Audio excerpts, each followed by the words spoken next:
Hello there, my very good friends. On today's wrestling news, Keithley has a new WWE gimmick. Sort of. New tag team champions were crowned on last night's episode of Monday Night Raw. We're going to cover Ric Flair's official statement, as well as him being removed from a bunch of stuff. And all the details on AEW bringing you the Owen Hart Cup tournament. I'm Adam Wilborn. And I'm Andy Murray. And this is the news. Alright, let's kick things off by talking about Keithley, who once again was not on Raw this week, but he did work a dark match during the show, before the show, I should say. And for this dark match, he has a new nickname. Ooh. That nickname is Bearcat. Keithley was introduced to the audience. A tweet here, a video from Collie Cashwell. Keith Bearcat Lee is what he was introduced as. He worked the dark match. And now PW Insider have acknowledged this as well and noted as well that Keithley is growing in a new beard since he was last on TV. So this is kind of hand in hand with some recent reports. Hand in hand, I'm speaking nonsense, but there was a report last month suggesting that Keith was maybe being repackaged as like a monster heel, maybe on these dark matches, trying a few new things out and everything else, while he's been off television. Now, he returned to WWE programming in July. He was away for about 5-6 months after a pretty scary battle with COVID that we've talked about before. So clearly he came back to TV. He beat Karrion Kross in his last appearance. Oh yeah, it was a win. Yeah, beat Karrion Kross, but he's vanished shortly after that, and he's been on dark matches trying things out. So Bearcat, if you don't know, is a reference to Edward Wright, who is a WWE Hall of Famer. He was a prominent wrestler in the 50s and 60s, worked all the way through to 1975, and above all else, he is known for taking a stand against segregation in pro wrestling, having once previously vowed to never work for a segregated territory or promotion. So that seems to be the reference. Bearcat Wright, Keith Bearcat Lee. Repackaging for Keith, potentially. Sounds interesting. Look, to be honest, I'll take anything at this point, so long as they actually push Keith Lee. Now, as much as I think, we had him in WCW, he is a lovely man and deserves all the best things, and therefore probably should be a babyface. Look, if he can make a heel gimmick work, like you talked about, he's been reported on a few weeks ago. Don't need to have Adam Cole as his manager to achieve that. He's a good talker as well. That's why we'll get Johnny Gargano as his manager. Yes. Like I said, look, I don't really know a great deal about this Bearcat gimmick, but as long as you bring him back, put him in the world title picture, you can call him Keith Lee for all I care. Double K. I don't really mind if you call him like Keith Lee or something. I genuinely don't care. Just push Keith Lee. Yeah, I like Keith and I want to see him do well, so I agree. Right, let's talk a little bit about last night's Monday Night Raw. The best Monday Night Raw this year? Easily, yeah. It was excellent. Maybe the best in like 2 years. Like, it was a good show. And all it takes is 1 week of Big E being WWE champion and everything's fixed, apparently. Do good wrestling. It's almost like trying hard to pop a rating to beat your competition. Maybe you should just been trying that the whole time. Yeah, maybe do good wrestling and rip the heads off the dolls. It works perfectly. Oh, yeah, decapitate your own doll. Jesus. Anyway, let's talk about it, though, because on last night's show, not only did we have a mint main event, we also had new women's tag team champions crowned. Nikki ASH and Rhea Ripley defeated Natalya and Tamina to win the tag team titles. Natalya once again failing to put a sharpshooter on properly, although this one was because she got distracted because Rhea and Tamina had a big schmoz outside. Nikki, of course, naturally, this is how you win titles, rolled her up 1, 2, 3. They are the new tag team champions. And Natalya and Tamina's reign actually lasting 129 days. Very impressive. I feel a tiny bit bad for Shotzi and Knox, who probably should have had this title shot themselves. But anyway, Nikki ASH and Rhea Ripley, new tag champs, and they did a lovely dedication to Connor's cure before the match as well. Yeah, nice stuff, nice heartwarming stuff.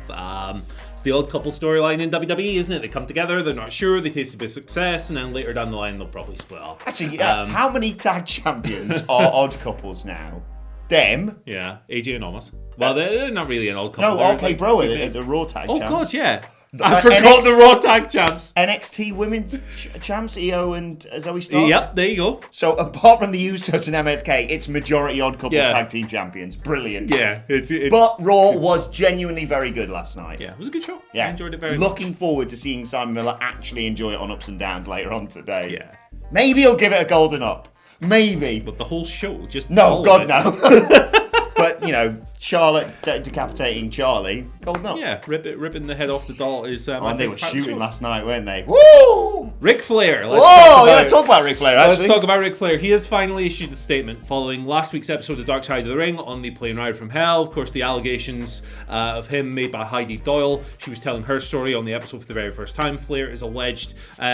In a near state of nakedness to have backed her into a wall, basically, in the galley area, and allegedly forced her to touch his penis against her will. It's horrendous allegations, obviously. Flair has come out with a statement denying these allegations. Interestingly, he uploaded an original one saying I'd been advised to not make a statement by all these people. He then deleted that and edited it and brought it back out and just removed the references to those folk. But he talks about his 30 for 30 special on ESPN a couple of years ago, and the director of that, Rory Kampf, talking about how that laid bare a lot of his personal stuff. But Rory Kampf had said he'd never heard of any kind of, exact quote. I'd never heard that he had forced himself to touch his genitals. He's used that as kind of the crux for his statement and gone on and on and on. Now, there's some other stuff with Flair to cover today as well. His woo has been edited out of the, what is the phrase now? Signature? Then, now, together, forever. Yeah, whatever that is. The thing at the start of every show. It's gone from that. He has also had the Storytime episode, which depicted him like getting naked in front of a bunch of flight attendants, like kind of tone deathly. That's gone. That clip's gone from WWE. And also, if you go on WWE Shop now and search for his merch, none there. Gone. No results. On top of all of this, he may have also been pulled by New York Comic Con. Scout Comics have removed all references to him from their website. So that was due to go down next month. Doesn't look like it's going to anymore. There you go. Ric Flair, latest. Yeah, I mean, I've not got a great deal to say on this, just like the Tommy Dreamer stuff yesterday. An apology is the bare minimum we should get from this. Yes. And the first step in the right direction, but I'm not going to say any more than what you've already said in terms of covering the story. And understandable that WWE have, for the time being, at least removed all references to Ric Flair. Yeah, absolutely. And the statement, it could have been stronger. Let's move on. Yes. Right, let's talk a bit about Owen Hart. I don't know if you've heard this story, although if you're on the internet today, you've probably heard about it because everyone was talking about it from, it breaks sort of yesterday afternoon UK time. All across the news and all across social media. It's not an argument that needs to be had, but anyway, that was what was happening on Twitter last night, which is why I didn't go online. Good move. We all know a while back that AEW filed for the King of Hearts trademark, and now they released a statement yesterday revealing they are going to be in a working relationship with the Owen Hart Foundation, and as a part of that, we are getting the Owen Hart Cup tournament. The winner of said tournament receiving a cup known as the Owen. They're also going to create some unique and original Owen Hart merchandise. He's going to be included in the console game that's coming out from AEW. And in the press release that accompanied this massive news, of course, Owen's widow Martha, who, let's be honest, has had a checkered history with WWE. Rightly so, says this agreement was her, quote, special gift to all of Owen's magnificent, loyal fans. Now, I don't want to use this as a place to talk about WWE. I just want to talk positively about the fact that we're getting the Owen Hart Cup tournament. We'll talk more about it in Twitter questions in a second as well. And, AEW fans are getting something great. This isn't a time to argue about, loyalties. Yeah, I mean, there's no, for me, there's no right or wrong for this. There's only right. Because if you're out there and you have a problem with this, I'm afraid you don't have the right to argue with Owen Hart's widow on this. Exactly. Shut up. You don't have an argument. It's not about you. It's not about WWE. Shut up. It's about Martha Hart, who hasn't had a chance to honour Owen's wrestling legacy in over 20 years, coming back in, giving something nice to the fans, raising some awareness, earning some money for the Owen Hart Foundation. This news made me so happy last night. You and I both watched Owen Hart matches last night. Exactly. I rewatched King of the Ring 94 versus 1-2-3 Kid maybe about 7 times. The British Bulldog match for the European title, the Brett matches. It's just, this is just nice news for Martha Hart, who's been put through the ringer from professional wrestling for years and years and years. And I will not entertain any arguments against it. You're wrong. Don't argue with a grieving widow, exactly. You idiots. I mean, I remember watching that Dark Side of the Ring. Was that first season, possibly? I think it was maybe second season. Yeah. And, I mean, you just sit there and think what this family, and especially Martha, has been through. And yeah, no wonder that all the calls for the Hall of Fame and blah, blah, blah. Just be happy for her, be happy for Owen. Empathy, show empathy. Please. Let's talk actually about the Owen Hart Cup tournament and who should win it. Because the first question on the Twitter question today, at WhatCulture WWE, comes from Matt Rains, regular contributor and best friend of Michael Sidgwick and mortal enemy of Michael Hamflett. Matt says, good morning, gents. Morning, Matt. Who would you guys like to see win the inaugural Owen Hart Cup tournament? Surely it must be a babyface. Cheers, brothers. Love you guys. Yeah, I agree. I do think it has to be kind of a babyface victory. I don't think that's the kind of heat you want to get if you're, if you. I go love down the MJF, disrespectful but route. Yeah, let's leave that one out, particularly for the first one. I think that this would be a really good way to babyface Daniel Garcia, who is kind of like a wrestler almost in the Hart family's image with his craft and his technicality and his little details and everything else. But Michael Hamflett had the best idea of all. What if Wardlow wins it by wrestling clean, honorably, and everything else as a way to increase the wedge between him and MJF? I've got a bigger trophy than your ring. Shouts to Michael Hamflett. Yeah. I'm aware Matt Rains will probably be very upset that we're quoting Hamflett in response to him, but I think that's great. Yeah, it's a hell of a piece of booking. I would like to see, and I've seen many people suggest this, so it's not really my idea, Jungle Boy win the whole thing. Martha Hart handing it to Jungle Boy. They both suffered incredible personal loss.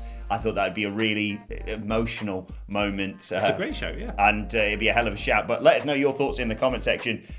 No doubt we'll probably sit down and maybe talk about this as a podcast going forward when we find out more details about this. But let's move on to Seth Fracker, who says, not that I'm a fan of the idea, but do you think WWE may be considering merging the top belts and having a traveling champion again?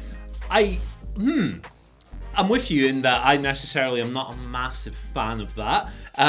But if you look at the way they constructed this thing on Raw this week with the Bloodline and the New Day, yeah, maybe they are actually heading down in this route. There was a report about how both brands, both television networks want equal level of footing for big stars and big events. If we get one big event, we have to get one too. Maybe they are. I'm reticent to say it's definitely something I can see happening in the future, but I wouldn't rule it out. I don't think it's happening, if I'm very honest. But my God, did they do a hell of a job re-establishing Bobby Lashley last night, coming down and destroying the Bloodline and the New Day. I'm still to this moment, don't understand why it wasn't a DQ. Yeah. Yeah. I get it. He didn't attack anyone who's physically, legally tagged in, but he did kill everyone else. Yeah. But Roman got his victory, and then we got that insane main event. Big meaty men slapping meat. I loved it. God, I love last night's show. It was really great. It's one of those where maybe I'm going to look back in a few days' time, because it is such a good time to be a wrestling fan, of course, this week. And I'm going to go, all right, maybe got a little bit carried away there. But because I've been so used to sitting here and going, they did tag team turmoil for the whole fucking show, and then we're still not getting the tag title. Ignored the result. Yeah, no. That's the thing with WWE. You just got to keep the booking at arm's length. If you can do that, you will enjoy yourself. I think he said it best. Sidge always talks about grading on a curve, and Raw was good, which means it was 10 out of 10. It was the best Raw show in 2 years. Yeah, absolutely. Brilliant stuff. Totally agree. But yes, I don't see them merging the champs, because they'll just otherwise if they have to show up on both shows and blah blah blah, and they've got so many, but they could merge quite a few other belts, in my opinion. The tag belts, for example, the men's tag belts, just merge them. But anyway, brother Phil gives us our final question of the day, saying, morning guys, is there a wrestler you would like to see or you could see going from AEW to WWE, and what, if there is, what effect, if any, would it have on the wrestling renaissance we are having? Keep up the good work. There will definitely be a day when a wrestler crosses over from AEW to WWE. Not terribly certain how soon that will happen, but I think somebody who might do a little bit better in WWE than AEW is maybe Kip Sabian. Mm-hmm. He's got more of that brash entertainment style personality that I think would fit WWE a little bit better maybe than AEW. So he's definitely someone I could see. Yeah, absolutely. You also suggest Brian Cage, as we were He's chatting been a bit about salty this. on Twitter recently, hasn't he? And look at him. Vince would go, oh, yes, just say how much money you would like, good sir. Maybe someone like a Matt Hardy. Like, I could easily see the first person that goes back to WWE, being someone that goes back. You know, a Jericho, a Hardy, but they seem to be having a great time and they seem to be enjoying the freedom over there. And Matt Hardy's probably going to be bald quite soon, one would assume, in AEW. So he's putting his body on the line for the cause over there. So I don't know, but let us know your thoughts, because we talk about it so often. I mean, our video came out yesterday about who's going to make the next jump from WWE to AEW, but you don't often see people talking about who's going the other way. So again, let us know your thoughts on that in the comments section below. And this week, I'm not sure if I've mentioned this, Andy, is a really good week to be a wrestling fan. It's just a good time to be a wrestling fan. Good time to be alive. Anyway. Not having your cynicism. Anyway. Says Raw me. was great last night, so that's Monday taken care of. Tony D'Angelo Tuesday, so that's fine. And then Wednesday, there's just a small matter of AEW coming from Arthur Ashe Stadium, AEW Dynamite, Grand Slam, some matches like Bryan Danielson versus Kenny Omega. But more importantly than all that, bollocks to all that, that's not the main event. This is now, today's and finally, is Max Caster is going to have a fucking rap battle with Tony Khan. Is AEW suddenly good now? I think you have to watch Dark now, everybody. I think that Tony Khan's He going to challenged spit him some to Mars. a rap battle. Jesus Christ, this is the weirdest thing I've ever heard. What rhymes with 9 days? Anyway, just have a thought about that. And as if you weren't going to watch Dynamite this week with all the madness that's going down. It's going to be a rap battle. Has Vince McMahon ever been in a rap battle? I mean, it's definitely going to be on YouTube, this, isn't it? They're not going to put this on TV. This is going to open the show for me. My name is Tony and I'm here. Anyway, let us know your thoughts on that and all of today's stories in the comment section down below. Don't forget to like, share and subscribe. And subscribe to What Culture Wrestling on either iTunes, Spotify, wherever you get your podcasts from, for daily wrestling podcasts. Myself and the Daddy Boys sitting down to review a good episode of Monday Night Raw. I still am surprised every time I say it. Podcast's going to last 10 minutes. You're not going to know what to do. It's going to be weird. You're going to Sitch pause it was up. this good, and his head's going to explode. We're also going to preview NXT 2.0 featuring Tony D'Angelo, you schmucks. I love him. He's the greatest new character in wrestling. Anyway, what was I talking about? Oh yeah, let us know your thoughts, Twitter questions at WhatCulture WWE. You actually follow both of us. You can follow Andy Murray at Andy H. Murray. The H today stands for help. Send it. You can follow me at Adam Wilmore. Follow us all at WhatCulture WWE. But for now, my thanks to Andy Murray. Thank you for joining us. And we'll see you soon. Oh! Hey, I'm talking here.